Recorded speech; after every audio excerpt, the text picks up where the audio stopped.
Buenas tardes. A nombre del doctor Juan Carlos Bustamante, director de la Facultad de Derecho, les damos la más cordial bienvenida a este ciclo de conferencias que ha preparado la División de Universidad Abierta para ustedes. La intención del señor director es de traer temas actuales y novedosos, precisamente para que estén de utilidad a ustedes, para que al momento de optar por el título de licenciado en Derecho tengan un tema de investigación, de tesis, sobre todo traer a maestros tan experimentados y de conocido prestigio en nuestra facultad. El día de hoy la doctora Blanca Alicia Mendoza Vera nos va precisamente a hablar respecto de una constitución para la Ciudad de México. Daré lectura a este tema, realmente es bueno y sobre todo muy actual porque con la reforma que se estableció, algunos artículos y capítulos fueron impugnados, la Corte determinó y ya inició su vigencia a partir del día 17 de septiembre pasado. La doctora Blanca Alicia Mendoza Vera, daré una síntesis muy apretada de su currículum, del amplio currículum que tiene la doctora. La doctora Blanca Alicia Mendoza Vera realizó los estudios de licenciatura en la Facultad de Derecho, donde se tituló con mención honorífica. También realizó en la División de Estudios de Posgrado la maestría en Derecho Procesal Constitucional, también con mención honorífica. Ella es doctora en Derecho y maestrante en el Instituto Penal en Derecho Penal Acusatorio. Es también consejera técnica de esta facultad y ha cursado diversas especialidades.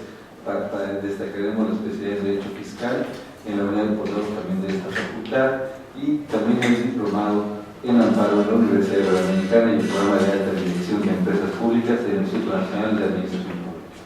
En cuanto a los reconocimientos que ha obtenido, tenemos el diploma al mérito universitario, una distinción que otorga el señor rector cuando los maestros han cumplimentado 25 años de antigüedad, los primeros 25 años de antigüedad académica. Es también recipendiaria por acuerdo del Consejo Técnico de las cátedras extraordinarias Efraín Cervantes Altamirano y en su momento también la de Andrés Serra Rojas. Ha impartido clases en el sistema escolarizado y en la División de Estudios de Posgrado, además de contar con la cátedra por oposición en Derecho Fiscal, donde ha dado prácticamente todas las materias del área, Derecho Fiscal 2, en fin, contribuciones y empresas 1, 2 y 3, poderes públicos, etc. También ha sido catedrática en otras instituciones y facultades. Destaca, por ejemplo, el diplomado que se ha realizado en el Servicio Nacional de Sanidad, Inocuidad y Calidad Alimentaria, conocido por siglas como SENACICA, en el ISSSTE, en el Tribunal de Justicia Administrativo del entonces Distrito Federal, en el Tribunal Federal de Justicia Administrativa, en el TAM, en la Facultad de Arquitectura, etc. Cuenta también con obra escrita en las que destacan Derecho Fiscal 1, volumen 2, de la Enciclopedia Jurídica de esta Facultad de Derecho de la Universidad y también la materia de Derecho Fiscal 2.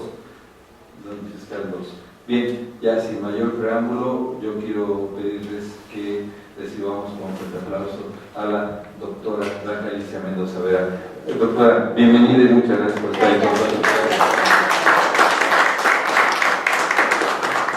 Pues muchas gracias. ¿Podría yo platicar desde allá? Sí, claro, con mucho gusto. Bueno, gracias. Bueno, pues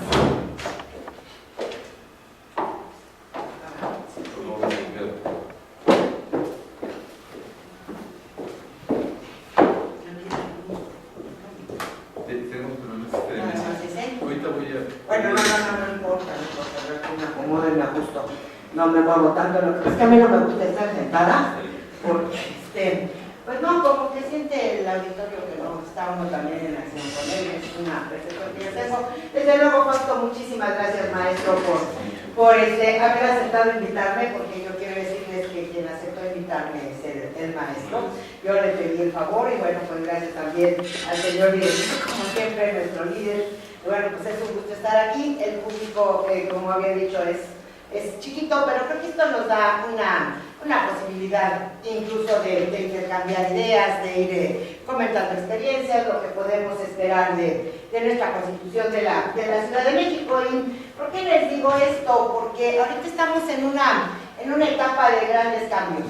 Estamos ante la expectativa de cambios que se avecinan y llegarán el mes próximo. Y bueno, yo puse esta laminita simplemente para que ustedes tengan un referente inicial respecto de qué es lo que debemos estar pensando para la Ciudad de México y desde luego pues para nuestro país, porque no dejamos de saber que nuestra Ciudad de México es la parte importantísima del país, no es tan halagüeño, pero bueno, pues es nuestra realidad. Y bueno, yo les puse aquí estos datos de que somos más de 21 millones de habitantes en nuestra ciudad. Esta es la población que está en el día a día, que incluye la que viene a trabajar, ¿de acuerdo? Pero tenemos para más de 21 millones de habitantes ingresos estimados por 226.851 millones de pesos, más o menos. Y esto pues nos hace ver de inicio que el presupuesto no es tan grande. La posibilidad de ejercicio de gasto en la Ciudad de México y en general en el país pues no es tan grande. Y esto se los comento por algunos comentarios que les pienso hacer en un momento. Estamos a 20 días de que cambie el gobierno federal, a 25 de que cambie el de la Ciudad de México, y bueno, desde el 17 de septiembre de este año tenemos a la Constitución de la Ciudad de México. Fue ese día en que entró en vigor la Constitución y creo que es un momento importante para que podamos platicar de la Constitución y desde luego conocerla. La Constitución se sustenta en una reforma constitucional que se llevó a cabo en el año de 2016, después de que durante bastante tiempo, bastantes años, hubo una gran insistencia por parte de diversos grupos de nuestra ciudad en cuanto a que se requería que existiera un ordenamiento fundamental para la ciudad. Y bueno, pues finalmente llega esta reforma constitucional que yo diría que contiene como partes fundamentales cambios en la forma de organización del Estado mexicano, de su integración, de la regulación de las bases del propio, de estas formas en el del Estado mexicano y desde luego de la forma del ejercicio del gobierno. ¿Qué son los cambios constitucionales? Bueno, pues en primer lugar, se establece que la Ciudad de México es una entidad federal que forma parte de la federación. Se establece esta disposición de manera directa. Por otro lado, se hace referencia también a que la soberanía dentro del Estado mexicano pues se deposita en todos los habitantes y de manera específica en los de la Ciudad de México. Por otro lado, se señala también que la Ciudad de México podrá expedir su propia constitución y bueno, pues este es el inicio del trayecto para la expedición de la Constitución Política de la Ciudad de México. ¿Y qué más se establece? Pues naturalmente se hace referencia con estos cambios, estas modificaciones a la forma de ejercicio del poder público en nuestro país y se señala en la Constitución que el poder público se ejerce también por los mexicanos a través de los poderes de la Ciudad de México. Entonces yo creo que estos cambios son interesantes, son importantes para nosotros como abogados. Se reitera desde luego lo que se conoce como principio de división de poderes, que en realidad no hay tal división. Nosotros los abogados lo sabemos que el poder público es único, es indivisible, y que lo que sucede es que el poder público, en lo que corresponde a las funciones que comprende, pues se deposita en diversos órganos, de tal manera que se evite la concentración del mismo, se caiga, pues desde luego, en cuestiones de arbitrariedad, de dictaduras, etcétera, ¿no? Entonces, por lo que se refiere ya dentro de la Ciudad de México, pues simplemente les puse esta laminita para que recordemos que la Ciudad de México, hasta antes de que se expidiera y entrara en vigor la Constitución, tenía como base para su organización, en cuanto a la regulación, el Estatuto de Gobierno. El Estatuto de Gobierno que fue expedido por el Congreso de la Unión, desde luego conforme a las bases previstas en el artículo 122 constitucional. Este estatuto, bueno, pues ya reitero, fue sustituido por la Constitución Política de la Ciudad de México. Un dato interesante que es solamente, diría yo, que para el recuerdo, ¿no?, es considerar que la Constitución de la Ciudad de México fue aprobada por la Asamblea Constituyente, que se creó ex profeso al efecto, el día 31 de enero de 2017. Fue publicada en una fecha emblemática, el 5 de febrero de 2017, tanto en el Diario Oficial de la Federación como en la Gaceta de la Ciudad de México. Hubo algunas reglas que se establecieron dentro del régimen transitorio de la Constitución, en el sentido de que había algunas reformas que entrarían en vigor en fechas diversas. Por otro lado, con base en esta reforma y con base en el contenido de la Constitución que se ha alineado a lo que se señala como principios en el artículo 122 constitucional, pues creo que podemos decir lo que ya comenté, que la Ciudad de México es una entidad federativa, que tiene autonomía en lo concerniente a su régimen interior y a su organización política y administrativa, tiene un gobierno que de manera clarísima y sin duda, y que para lo cual se fue evolucionando a lo largo del tiempo, está a cargo de poderes que son poderes locales, son los poderes de la Ciudad de México. Esto de poderes solo para efectos de denominación y comentario, porque le reitero, me parece a mí que siempre debemos tener presente que el poder público es único e indivisible. La forma de gobierno que se establece para la Ciudad de México y que se acorde con lo que señala la Constitución, otra vez en el 122, es la de ser republicano, representativo, democrático y laico. Por otro lado, pues con base en lo anterior, pues que podemos decir que el poder público de la Ciudad de México se deposita en un órgano legislativo, en un ejecutivo y en uno judicial, con los mismos principios de la Constitución General de la República. Pero hay un mandato que a mí me parece que es importantísimo en la Constitución Política de los Estados Unidos Mexicanos, y que es aquel por el que se señala, lo que les puse ahí en el párrafo con negritas, que la Constitución Política de la Ciudad de México establecerá las normas y las garantías para el goce y la protección de los derechos humanos en los ámbitos de su competencia, conforme a lo que dispone el artículo 1 de la Constitución. ¿Qué quiere decir esto? Que hay un mandato que de manera directa se estableció para el constituyente de la Ciudad de México de hacer una constitución de corte verdaderamente humanista. El uso y goce de los derechos humanos reconocido, pero garantizado y asegurado por cualquier autoridad. Y creo que esto es importantísimo. Yo diría que han ido pasando ya varios años de la reforma y como que todavía seguimos construyendo una teoría fuerte de los derechos humanos, pero en la que cada vez nos hemos ido involucrando todos mucho más. Ahora, el poder legislativo, en quien se deposita, hay dos denominaciones que se utilizan en la legislación. A veces se habla de la legislatura de la Ciudad de México y otras veces se hace referencia al Congreso de la Ciudad de México. ¿Cuál es el que se ha ido escogiendo? Como somos muy buenos para poner nombres aquí en México, pues el más elegante, que es el de Congreso, es el que más se usa, ¿no? Luego, el Poder Ejecutivo pues sigue estando depositado en el jefe de gobierno, pero ahora de la Ciudad de México. El Poder Judicial en el Tribunal Superior de Justicia, en el Consejo de la Judicatura, en los juzgados y tribunales de la Ciudad de México. Nada más que aquí hay una cuestión interesante que yo creo que debemos considerar. La cuestión relativa a la justicia administrativa y de manera específica a lo que hemos nosotros dado a llamar en México la justicia fiscal. Esta justicia se deposita en cuanto a su conocimiento para la resolución de controversias en el Tribunal de Justicia Administrativa de la Ciudad de México.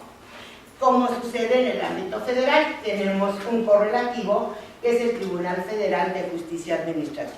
Y por virtud de la reforma, también importantísima, y que yo creo que debemos ir siguiendo a partir de estos temas que me parece que deben irnos enganchando, por virtud de la reforma que se hizo en materia anticorrupción, igualmente sucede, como está pasando con el Tribunal Federal, el Tribunal de Justicia Administrativa de la Ciudad de México tiene una competencia dual.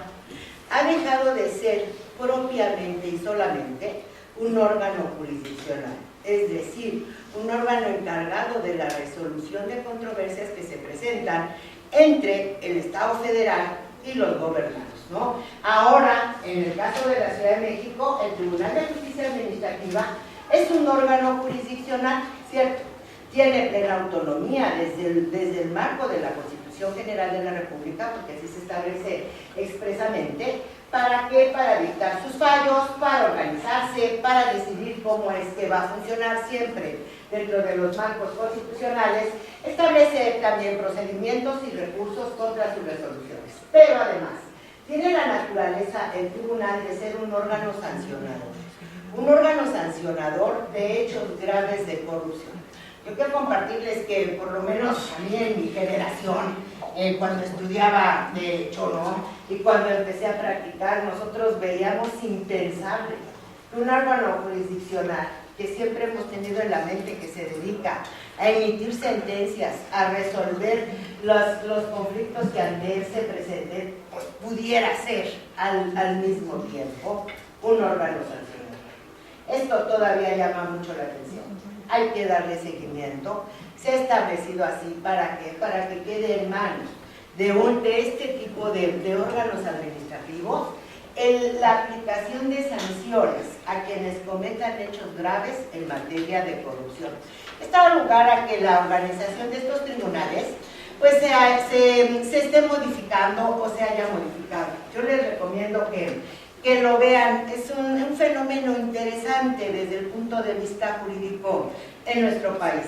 Y es un fenómeno que yo creo que tenemos que ir observando para ver si, y como todos lo deseamos, ¿no?, que este tipo de atribución de funciones verdaderamente nos lleve a combatir la corrupción y, desde luego, diría yo también, la impunidad a través del ejercicio de facultades en materia penal.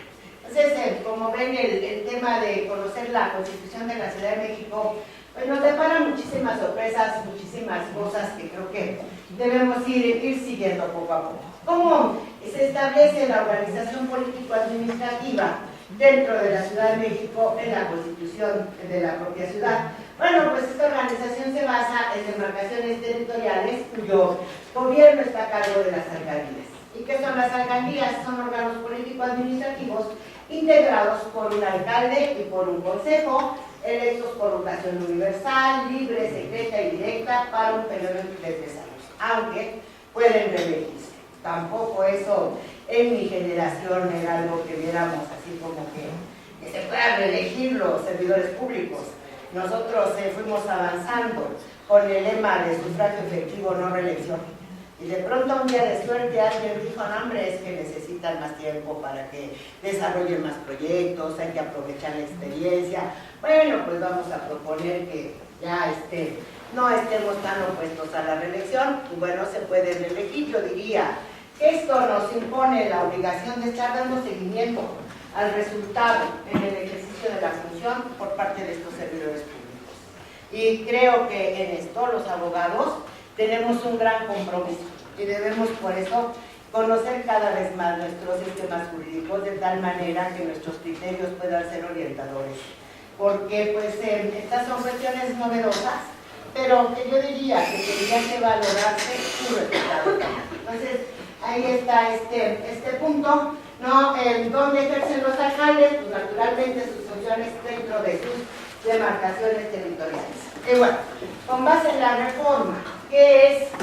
O con base en lo que dijo la Constitución, mejor dicho, que señaló dentro de su régimen transitorio en lo que corresponde a la modificación que tuvo que darse y que también es importantísima en el marco de los ordenamientos de la Ciudad de México. Ordenó que la Asamblea Legislativa expidiera, fíjense, todavía le tocó a la Asamblea Legislativa, antes de que se llamara Legislatura de la Ciudad de México Congreso, ¿sí? Todavía con ese nombre, con la integración anterior, le tocó expedir la Ley Orgánica del Congreso de la Ciudad de México, es lo que les decía de la denominación que se adoptó. Luego la Ley Orgánica de Alcaldías de la Ciudad de México, que también es importantísima. La Ley Orgánica del Poder Ejecutivo y de la Administración Pública de la Ciudad de México. La Ley Orgánica del Poder Judicial de la Ciudad de México. Y una ley que es importantísima, que es la Ley de la Sala Constitucional del Poder Judicial de la Ciudad de México. O sea, tener una sala constitucional. Yo diría que como abogados, reitero, tenemos que darle seguimiento y en general, ¿no?, como habitantes de la ciudad. Entonces, todo este conjunto de ordenamiento es importantísimo. Se había señalado que tenían que expedirse estas leyes a más tardar el 31 de diciembre del año pasado, pero salieron hasta el mes de mayo de este año. Pero bueno, hubo un poco de retraso, una comisión, digamos, legislativa, pero no fue tan prolongada, ¿no?, como ha estado sucediendo con otras cuestiones que también ha ordenado el constituyente que se regulen y nada más no se han expedido los ordenamientos respectivos. Pero bueno, ¿cuáles son las características de la Constitución? La Constitución habla de un conjunto de características, pero creo que estas son fundamentales, considerando que ya la división del ejercicio del poder público, la autonomía de la Ciudad de México, etcétera, pues ya lo comentamos, eso viene desde la Constitución, pero en adición, en el artículo 1 de la Constitución de la Ciudad de México se establecen estas dos. Una ciudad de México para la construcción del futuro, que debe ser una ciudad que impulse el conocimiento, la educación integral e inclusiva, la investigación científica, la innovación tecnológica y la difusión del saber. También se señala en este artículo que la sustentabilidad de la ciudad exige eficiencia en el uso del territorio, así como en la gestión de bienes públicos, infraestructura, servicios y equipamiento. Creo que es una gran tarea que se establece a cargo de quienes estamos en esta ciudad y especialmente también y de manera señalada a cargo de las autoridades, la que se desprende de estos principios, ¿no? Tener una ciudad en la que haya eficiencia en el uso del territorio. Sabemos que tenemos muchísimos problemas en materia de uso de suelo, que tienen que irse resolviendo, que tenemos que ir avanzando e ir avanzando entre todos, nosotros los ciudadanos portándonos bien y la autoridad pues ejerciendo su deber como se requiere, ¿no? Impulsar una sociedad del conocimiento, pues eso a mí me parece extraordinario, yo no sé ustedes cómo lo vean, ¿no? Es magnífico, no hay ni palabras para poderlo comentar, ¿no? Gestionar adecuadamente los bienes públicos también es sumamente trascendente. Pocas veces volteamos los ojos hacia el patrimonio público y de pronto pasamos enfrente y eso, pero no sabemos o no hemos tomado conciencia de cuánto cuidado requiere. Eso es parte de nuestra historia, parte de nuestra cultura. Yo diría que vean a todo lo que nos invita la Constitución de nuestra ciudad. También ser sustentables y eficientes en el manejo de infraestructura, en el manejo de servicios. Creo que hay grandes tareas en las que debemos hacer todo lo posible por avanzar. Por otro lado, ¿qué es la base? ¿Qué principios tiene esta Constitución que creo que nos deben llevar a reflexionar y reflexionar muchísimo? Yo les pongo ahí que la Constitución es una Constitución garantista. Y yo creo que esto se desprende del propio texto de la Constitución. Porque hay muchas veces que empezamos a hablar de los garantistas y que ya yo la verdad me confieso escéptica en muchas ocasiones. Yo soy mucho por los esquemas mentales de los abogados, ¿no? De la prueba y de que esté apuntado. Y creo que está apuntado. Está bien apuntado, porque fíjense ustedes cómo dice en la Constitución de manera expresa. Dice que la dignidad humana es principio rector supremo y sustento de los derechos humanos. Todo gira en torno a la dignidad humana, aunque yo creo que a partir también de las interpretaciones que ha hecho la Suprema Corte, debemos considerar que cuando hablemos de derechos humanos no solamente hablamos de personas físicas, de seres de carne y hueso, también hablamos de personas jurídicas o personas morales. Eso hay que tenerlo muy en cuenta para que no empecemos a perder nuestro tiempo en interpretaciones que nos lo van a quitar y lo dediquemos a hacer unas de otro tipo, ¿no? Luego, ¿qué se reconoce en la Constitución? La libertad y la igualdad en materia de derechos. Luego, es fundamento de la Constitución la protección de los derechos humanos, pero especialmente yo creo que se confirma que es garantista cuando en el mismo texto constitucional se señala que toda actividad pública estará guiada por el respeto y garantía a los derechos humanos. ¿Quién es el garante del goce efectivo del derecho humano? El gobierno. El Estado a través de las autoridades. Cualquier autoridad, y ahí tenemos que ir desde luego al contenido del artículo primero constitucional. Cualquier autoridad está obligada a actuar, a respetar los derechos humanos que se reconocen en la Constitución, y debemos también tener presente que igualmente en los tratados internacionales de los que México es parte. Y ahí esto, bueno, pues también como abogados creo que nos obliga a ir consultando, a ir conociendo las cuestiones en materia de tratados internacionales. Y también les comparto, yo a ustedes los veo muy jóvenes, y bueno, pues en mi época, pues no creo que le dábamos tanta importancia al derecho internacional, no, hombre, no, si hasta nos daban, vean cómo va evolucionando el mundo, pero más aún, esto nos hace ver que el derecho está vivo. El derecho vive siempre, y por eso hay veces que alguien dice, no, hombre, abogados hay muchos. Yo diría que no, yo diría que siempre faltamos, ¿no? Y siempre debemos tener la responsabilidad de ejercer la función social tan grande que se deposita en nuestras manos. Ya cómo aparece, y aparece el derecho que se mueve, el derecho que no mueve, ¿no? Luego, fíjense aquí lo que se puso, lo que anotó el constituyente, como un conjunto de principios que se asumen por parte de la ciudad. Esto pareciera ser que está muy genérico. No son principios que asume la ciudad, sino yo diría que son principios que asumen quienes son depositarios del ejercicio de la función pública y que al final del día no son sino mandatarios de quienes, bueno, pues de quienes ejercen la soberanía del elemento humano del Estado, y en el caso concreto, del elemento humano de la Ciudad de México, que se asume el respeto a los derechos humanos. Luego se habla de defensa del Estado democrático y social. Yo diría que un Estado democrático es un Estado de derecho, un Estado social, democrático y de derecho es aquel en el que se busca y se logra el bienestar de la población. Pienso que ahí nos falta mucho también en lo primero, pero bueno, está muy bien porque ya están marcándonos y recordándonos el constituyente de la Ciudad de México qué es lo que tenemos que hacer y cómo es que debemos ir buscando el cumplimiento de estos principios fundamentales dentro de la ciudad. Hablan también de diálogo social, de cultura de paz y no violencia, de buscar desarrollo económico sustentable y solidario con visión metropolitana, una más justa distribución del ingreso, dignificar el trabajo y el salario, erradicación de pobreza, respeto a la propiedad privada. Esta lista se las puse conjuntamente con esto: igualdad sustantiva, no discriminación, inclusión, preservación del equilibrio ecológico y protección al ambiente, protección y conservación del patrimonio cultural y natural, reconocer la propiedad de la ciudad sobre sus bienes del dominio público, tema que les digo que es importantísimo, aunque muchas veces lo vemos un poco de lado, y desde luego el reconocimiento de la propiedad digital y comunal, lo que nos recuerda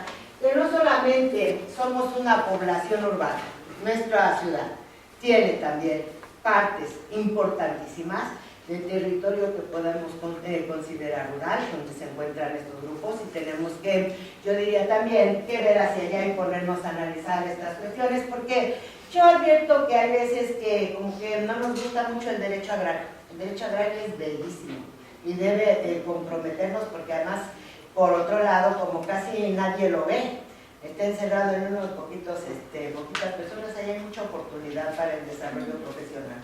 Entonces hay que ver también estas cuestiones. Y luego fíjense, también se señala que hay una rectoría que ejercerá los órganos de la Ciudad de México para el ejercicio de la función pública, que se apegue a la ética, a la austeridad, a la racionalidad, la transparencia, apertura, responsabilidad, participación ciudadana y rendición de cuentas con control de la gestión y evaluación en los términos que fije la ley.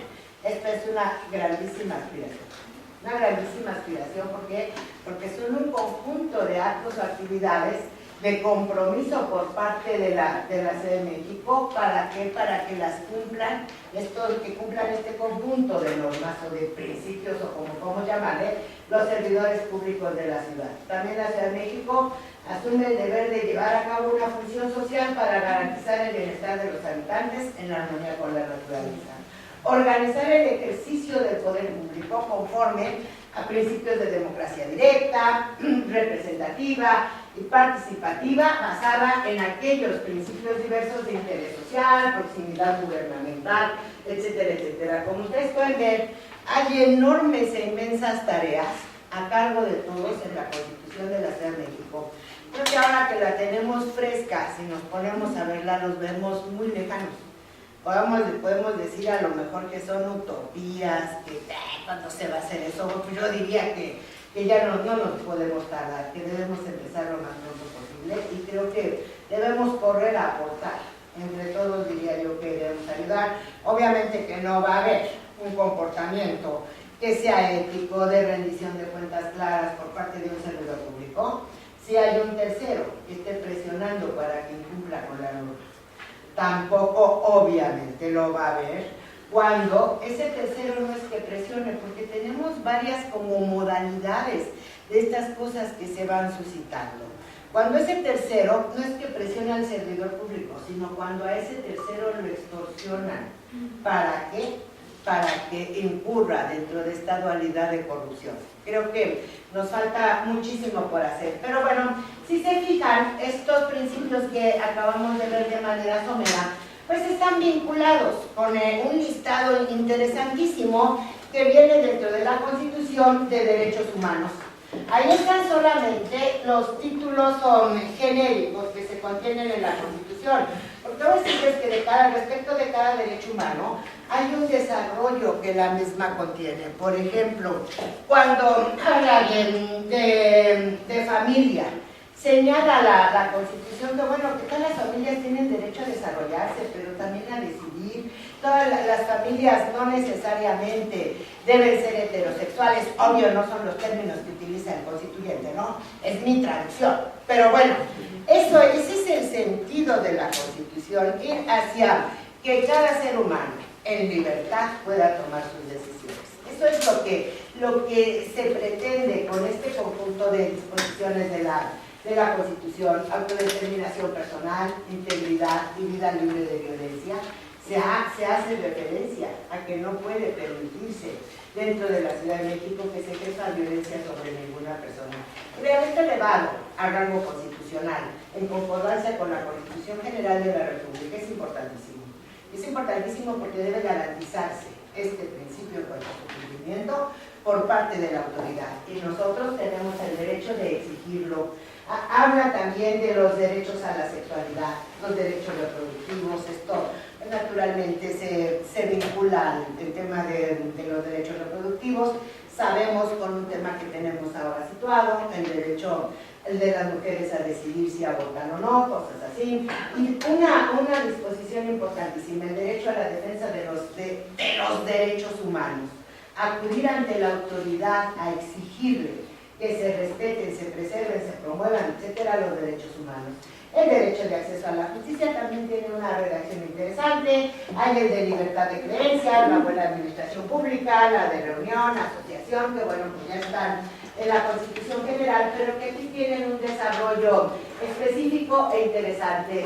Derecho a la información, protección de datos, con también un derecho a un gobierno democrático y participación política paritaria. Es un mensaje para nosotras las mujeres, ¿no? Como diría el comercial.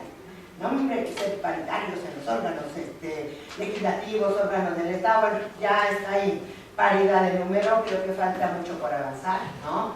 Y bueno, creo que las mujeres no tenemos por qué conformarnos con el número, tenemos que conformarnos con el mérito, en igualdad de circunstancias, pero ya que hay igualdad sustantiva, ir por igualdad de oportunidades, ¿no? Ejercer el poder público, desde luego pues de manera adecuada. Hay derechos culturales, derecho al deporte, derecho a la vida digna, derecho al cuidado. Este derecho al cuidado se me hizo muy interesante porque se señala que será el gobierno el que cuide de nosotros cuando estemos viejos, si no tenemos recursos. Entonces, si ustedes se ponen a ver, y esto se los he ido situando y este ejemplito se los manejo a propósito, si se ponen a ver también, habrán de estar pensando quizá, o los llamo a que empiecen a pensar, de que todo esto cuesta dinero. Porque hay también un derecho a la alimentación, derecho a la nutrición, derecho a la salud, derecho a la vivienda. En todos estos se establece que habrá de participar el Estado, y esto implica ejercicio de recursos. Derecho humano también al agua y saneamiento, está regulado y lo jalaron de la Constitución General de la República. Derecho al desarrollo sustentable, hablando de agua, bueno, pues lo que acabamos de pasar ahorita. Luego, ¿qué es lo que pasa? Hasta aquí tenemos derechos, ¿no?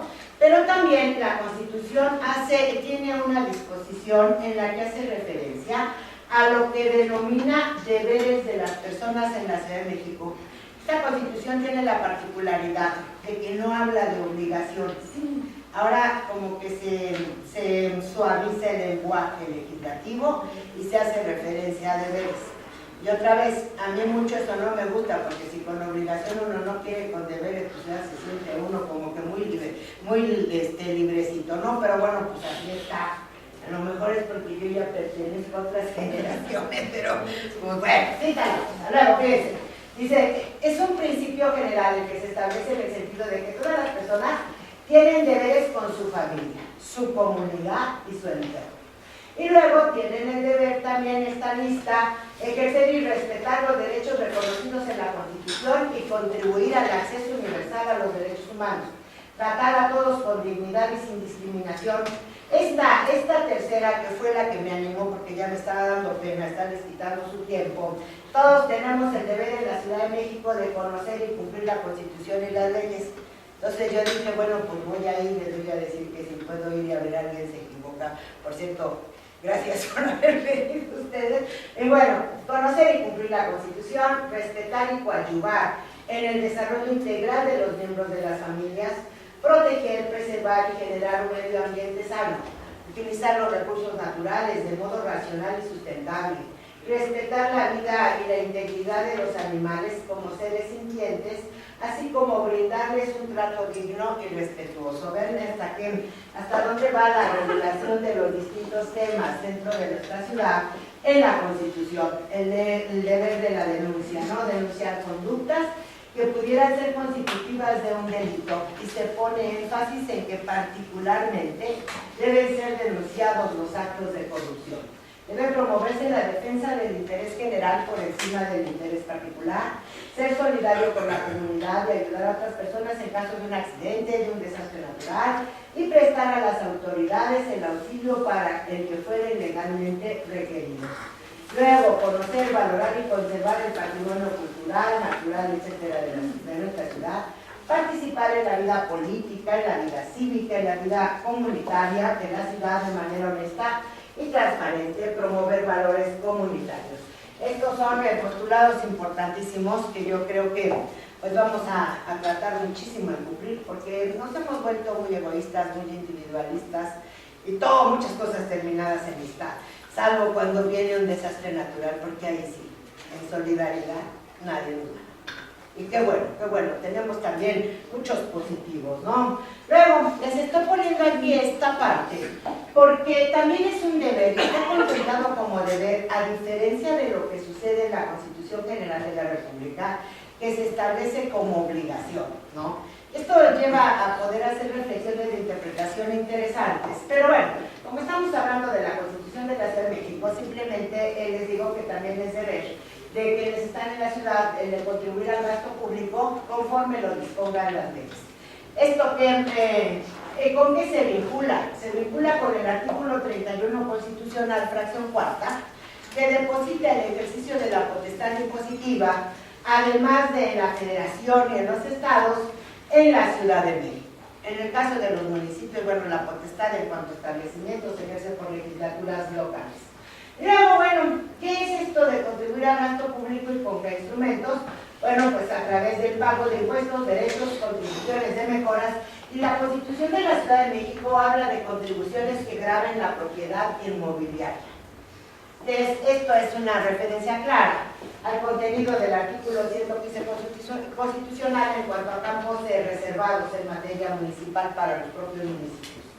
Luego, se señala también que la Ciudad de México puede establecer las contribuciones conforme a lo que señale la Constitución Política de los Estados Unidos mexicanos y la legislación federal y local. Luego, ¿quién establece las contribuciones en la Ciudad de México? Pues naturalmente el Congreso de la Ciudad. ¿Qué le corresponde al Congreso de la Ciudad? Pues lo que toca en el orden del gobierno federal: examinar, discutir y aprobar anualmente la ley de ingresos y el presupuesto, y para aprobar el presupuesto pues debe haber aprobado antes el ingreso. ¿Cómo se integra la hacienda pública de la Ciudad de México?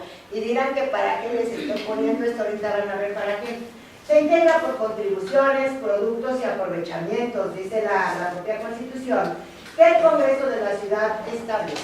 También por el financiamiento que apruebe el Congreso de la Unión para la propia ciudad, participaciones, aportaciones, transferencias, otros ingresos de orden federal por cualquier concepto, los rendimientos del patrimonio público de la Ciudad de México y cualquier otro ingreso que le corresponda. ¿Cómo es que se lleva a cabo la planeación? En la Ciudad de México se establecen reglas dentro de la Constitución, pero la de carácter general es aquella que señala que se consideran los recursos que se determine en el caso de, para contar con recursos federales, que determine la Cámara de Diputados en el presupuesto de egresos de la Federación. Y fíjense ustedes que esto explica mucho, que cada ejercicio fiscal se está esperando el orden del gobierno local a que salga esta aprobación. Entonces, esto también es importante, es materia de mucha observación por parte nuestra como abogados, ¿no? Y vean por qué les puse estas pequeñas cuestiones de hacienda pública, de cuestiones de carácter impositivo. Se las he anotado y se las he querido compartir previamente porque es principio fundamental para el ejercicio pleno de los derechos humanos y establecido de manera directa y expresa en la Constitución, que en la Ciudad de México el ejercicio pleno de estos derechos se sustenta en el cumplimiento general de las obligaciones en el marco de la hacienda pública. ¿Qué quiere decir esto? Esto quiere decir, desde mi punto de vista, que en la Constitución se señala, sí, somos una Constitución garantista, se han establecido este conjunto de derechos, pero el cumplimiento debe ser corresponsable, porque yo no puedo cumplir si no hay recursos suficientes para que se pueda hacer. Entonces aquí, si nosotros no estamos alertas, si no estamos viendo de que se cumpla con la obligación de contribuir y la exigencia a la autoridad de que ejerza adecuadamente el gasto público, porque por eso luego la gente se desalienta, rendición de cuentas, transparencia, no corrupción, no impunidad, creo que son en mucho la clave.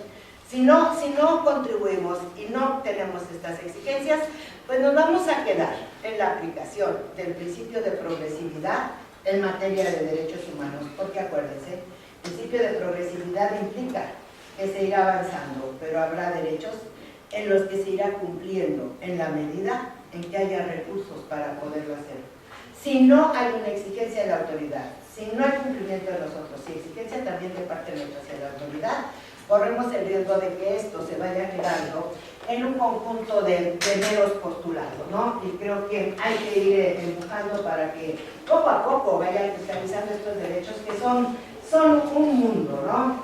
Luego, desde luego, también yo les pongo aquí abajo que no debemos dejar de considerar que con independencia de que es importante el ingreso para que se pueda ir construyendo en el cumplimiento de todas las cuestiones que conlleva la garantía de estos derechos humanos, esto tampoco debe dejarnos o hacer que dejemos de perder de vista que los ingresos y en general el ejercicio de la potestad impositiva no es sino un instrumento para que el orden de gobierno de que se trate pueda ejercer sus funciones y así cumplir con sus fines. La cuestión impositiva no es un fin del Estado. En eso también debe estar la autoridad siempre atenta y cumpliendo con su obligación. La autoridad no ha sido creada para ver de cuánto va a disponer del patrimonio del gobernado. Claro que no, porque el ingreso es solamente un instrumento. Es ahí donde la autoridad también debe tener mucho compromiso y tiene entonces un conjunto de obligaciones que cumplir y cumplir de manera puntual frente a cada uno de nosotros como gobernados, pero también los gobernados cumpliendo con los deberes, especialmente aquel que es el de contribuir para el gasto público. ¿Cómo se organiza la hacienda? de la Ciudad de México, según lo que establece la Constitución. Fíjense, es interesante. Conforme a criterios de unidad presupuestaria y financiera, o sea, correspondencia, ingreso, gasto, es importante, orientando el ejercicio de gasto y la inversión pública, incrementar la infraestructura y el patrimonio público, garantizar servicios de calidad, impulsar la actividad económica, el empleo, el salario y la mejora de la calidad de vida de la población. Estas cuestiones están ya precisadas, escritas en la Constitución de la Ciudad de México, y de estas se nos había venido hablando ya desde hace mucho tiempo.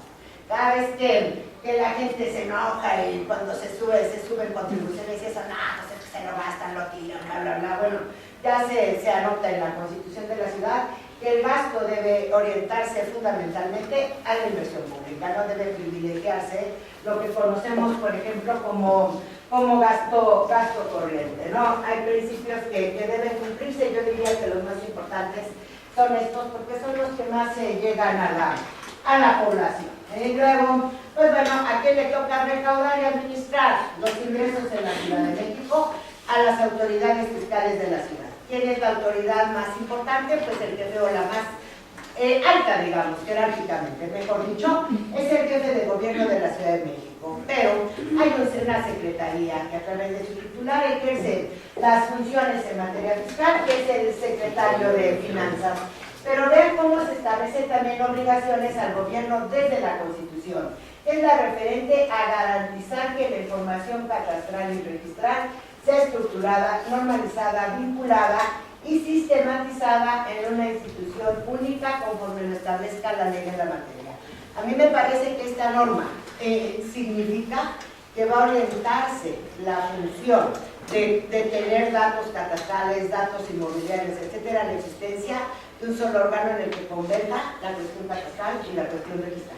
Eso es importante porque es una cosa que nos ha debido desde hace mucho la autoridad de la Ciudad de México.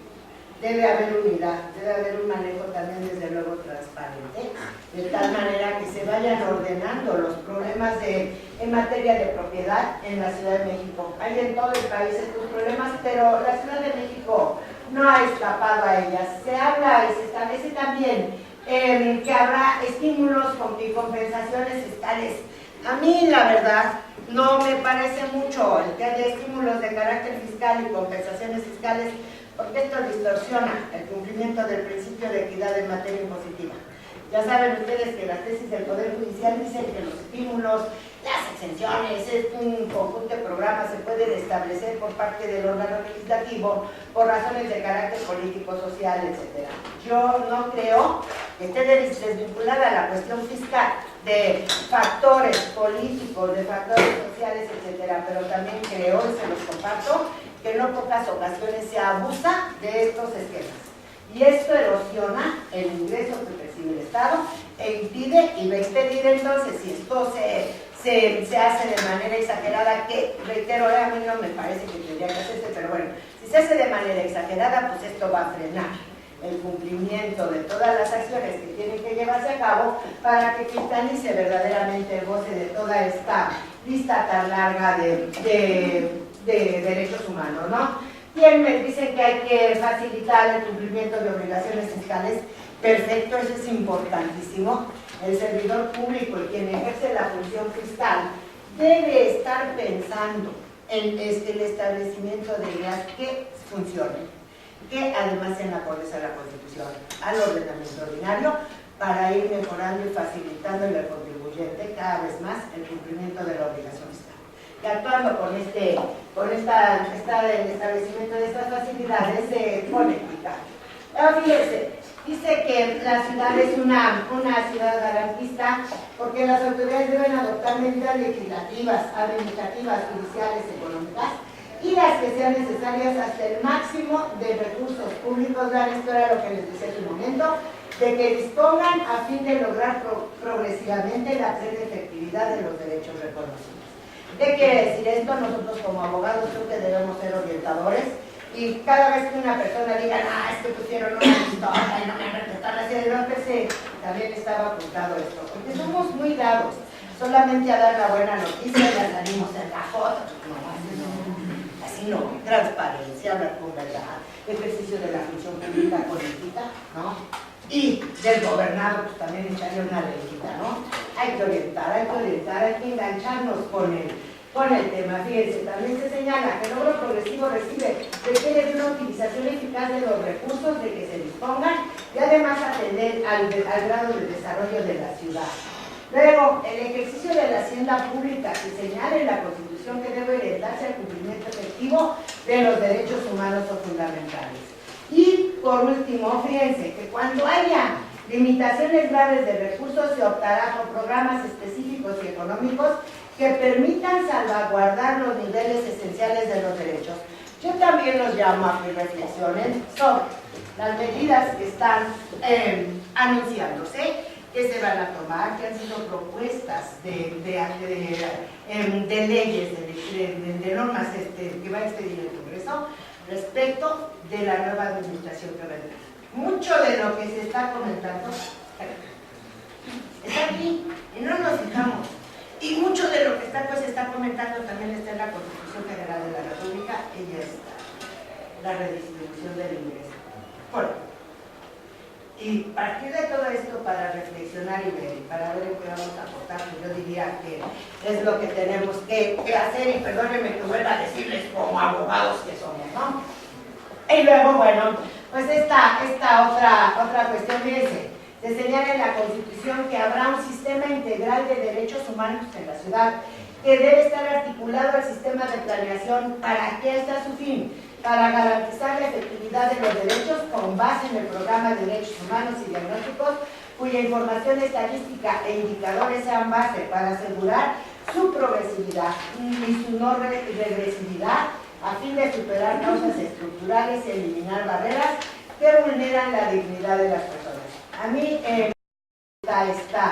esta exposición, pero sí quisiera comentarles con total apertura que no es a través de una norma que se garantizará realmente el avance en materia de derechos humanos.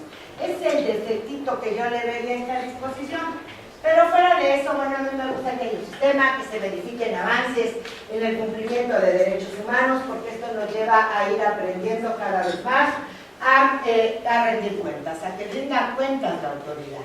Y nosotros también, como gobernados, ir rindiendo cuentas del cumplimiento de nuestros deberes. ¿Y por qué?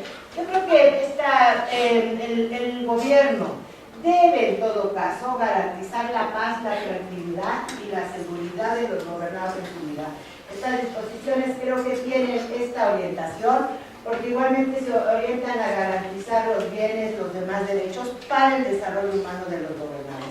Y aquí, bueno, pues esto obedece a que, como sabemos, la seguridad nacional ya no solo se entiende como preservación del territorio, del ejercicio de la función, no, se entiende como una actividad fuerte y firme por parte de los órdenes de gobierno para lograr el desarrollo humano, que implica un sinfín de cosas. ¿De quién? De los gobernados. Se basa, como les puse aquí, son solo ejemplos, en materias de salud, economía, en materia de alimentos, de ambiente, en materia de libertad personal, ejercicio de derechos personales políticos, en materia también de lograr el desarrollo de las comunidades. Les puse esta cita ahí abajo, ese libro de la señora Mari Caldor, El poder y la fuerza, es bien bonito, se los recomiendo, solo puse la cita para que no se me olvidara recomendárselos, está muy bueno. Y cuando se cumple se logra el desarrollo humano de los gobernados, ¿qué se obtiene? Pues que realmente el Estado democrático de derecho exista. Hasta ahora yo creo que viendo la Constitución pues ya tenemos un cuerpo normativo que es muy importante, que tenemos que ir desarrollando, que tenemos que ir viendo cómo es que se cumple. Pero yo diría que si nuestras autoridades no se someten al propio régimen jurídico, como lo pongo ahí, entendido como un conjunto de ordenamientos que se hayan emitido con base en los procedimientos que establezcan una abierta y libre participación popular, que regulen y controlen la actuación de los órganos depositarios del ejercicio del poder público, el cual debe hacerse con estricto respeto a los derechos fundamentales de los gobernados. Esto también existía desde mis tiempos, Además que en mis tiempos lo llamábamos garantías, pero igual siempre ha habido la obligación, esto no es nuevo.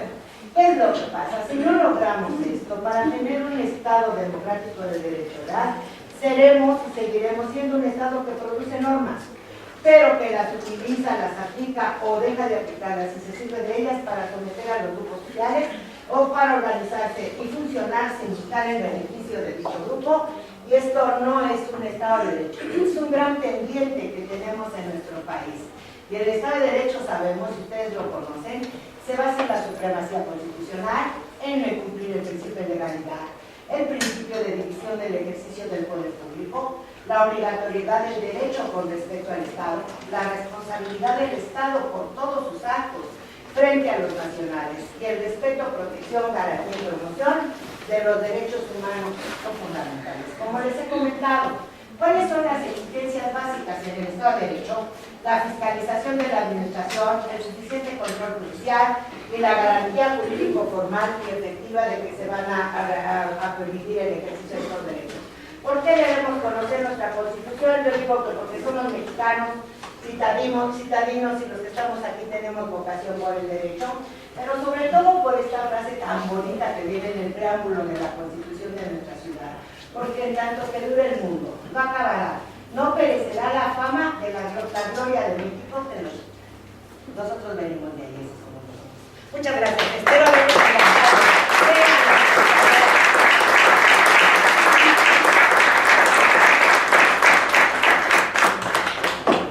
Pues indudablemente que siempre es muy placentero y muy emocionador escuchar a la doctora Blanca Alicia Mendoza Vera, y sobre todo aquí la invitación es a ustedes a que tengan la posibilidad de adentrarse, a conocer precisamente nuestra Constitución, es la que nos rige a todos nosotros.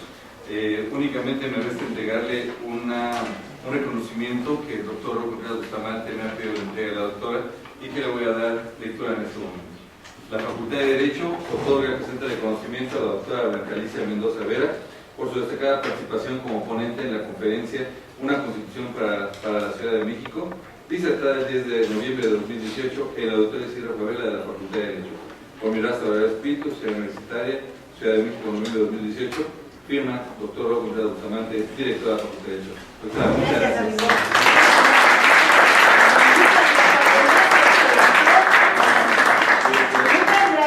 Gracias por haber aguantado.